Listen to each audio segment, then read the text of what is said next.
This past week, I visited Busch Gardens Tampa for the second time to ride Gwazi. I had previously visited the park back in December of 2018, but I lost my memory of so many of the ride experiences that I'd figured I'd make a video discussing my new takes for each ride, and what my thoughts were on each one. There were also a few rides that were down when I went last time, and that I missed out on in 2018. For example, Cobra's Curse was down the whole time I was there in 2018, so I didn't get to ride that. I barely remember my experience on Montu, Kumba, and SheiKra from when I went in 2018. But now that I visited this past week, my memory and opinions on each coaster are fresher than ever. In this video, I'm going to review my takes on each coaster I rode this past trip, and then I will say where I place it to rank in the park, and also where I place it in my overall rankings. Just a disclaimer, I skipped Scorpion and Sand Serpent this time, because I really didn't think those rides were worth it, especially since I remember Scorpion and I didn't like it that much. Obviously, Sand Serpent is a wild mouse, and you could do that anywhere, and I already have the credit. But without further ado, let's get into the list. First up is Cobra's Curse. Like I said earlier, I missed out on this credit last trip due to ongoing technical issues it was having throughout the day, but I finally got to ride it this time and I was actually very impressed. I love how they themed the queue elaborately, making the queue line actually enjoyable. I also liked waiting in the queue for Cobra's Curse because it was a nice break from the hot and humid Florida weather, and it had really good air conditioning inside the queue. I also love how they start the ride with an elevator lift, which sets a more revealing and ominous tone to the ride, and then once the elevator reaches the top, you are faced with the Cobra himself, planning to give you some sort of curse. You then disengage from the elevator, and from then on, you go through some very fun twists and turns. I wouldn't call this ride thrilling at all, and it doesn't have any unique elements, but it's pure fun. There was also one surprise part where you go up backwards, and then all of a sudden accelerate downwards into a bunch of twists and overbanks. Overall, this is one fun family coaster that is pure fun and that I can't get enough of. This ranks for me as number 6 in the park, and I don't know yet where this lands in my overall rankings, but I am certain it's somewhere in my top 100. Next up is Kumba. I barely remember my experience on this coaster when I visited in 2018, but I do remember being underwhelmed and thinking it's not as good as everyone used to say it was. But when I rode it this time, it was even worse. The track had a nasty rattle, and I got irresistible headbanging throughout the whole ride. It's not the fun, bumpy type of rattle, it's an annoying rattle that you can feel going up into your throat. Although the inversions did have some force to them, I still don't understand why some people used to rank this as number 1 in the park.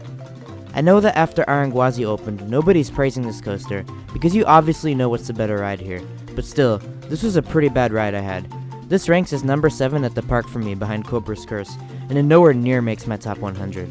Good luck for me this is all the way in the back of the park, because I never even bother wearing out my legs and taking a trip all the way to the back of the park, just to ride Kumba. The next coaster I'm going to discuss is Montu. This is also one that I barely remembered how the ride experience was last time I went, but I was exceptionally impressed this time around. This is by far the best B&M invert I've been on.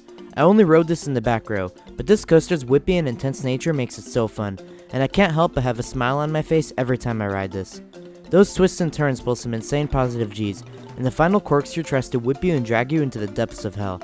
Getting whipped around in an intense manner and diving into a bunch of trenches is so fun. This ride's layout is also the perfect layout for a B&M invert. What's great is that this coaster is almost always a walk-on, so I was able to do this so many times in a row. This ranks for me at number 3 in the park, and somewhere in the 30s in my overall rankings. Next up is SheiKra. This is currently my favorite dive coaster over Valraven. The drop had some surprising flow to airtime, and it even delivered a surprise stomach dropping feeling, better than any other ride in the park. The rest of the ride's turns and inversions pull some amazing force, and the final splashdown is one of my favorite finales on any coaster. This ranks as number 4 in the park, and around the 30s or 40s in my overall rankings. Next up is Cheetah Hunt. I thought that I had forgotten a lot about how this coaster rides, but everything I thought I remembered was actually accurate if you know what I'm saying. The launches weren't that forceful at all, but the rest of the ride's layout definitely makes up for it. This is by far a front row ride, and the pop up into the figure 8 turn after the second launch delivers a sudden and strong pop of ejector airtime, and the drop off the figure 8 turn delivers great flagecta airtime in all rows.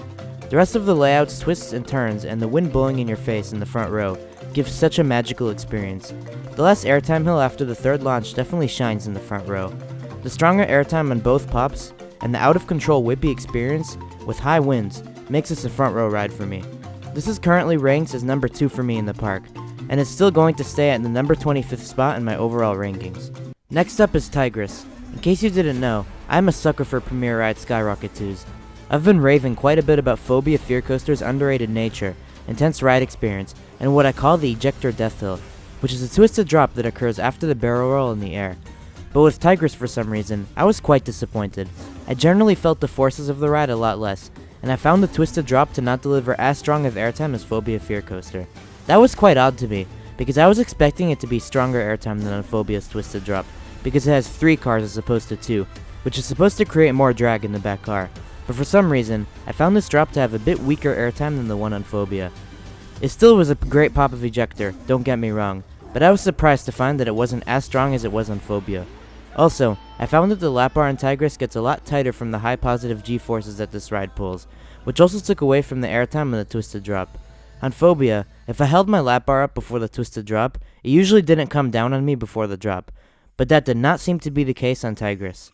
This overall ranks as number 5 in the park behind SheiKra, and Tigris itself doesn't make my top 25, so I hope the Phobia doesn't disappoint me and exit my top 25 also.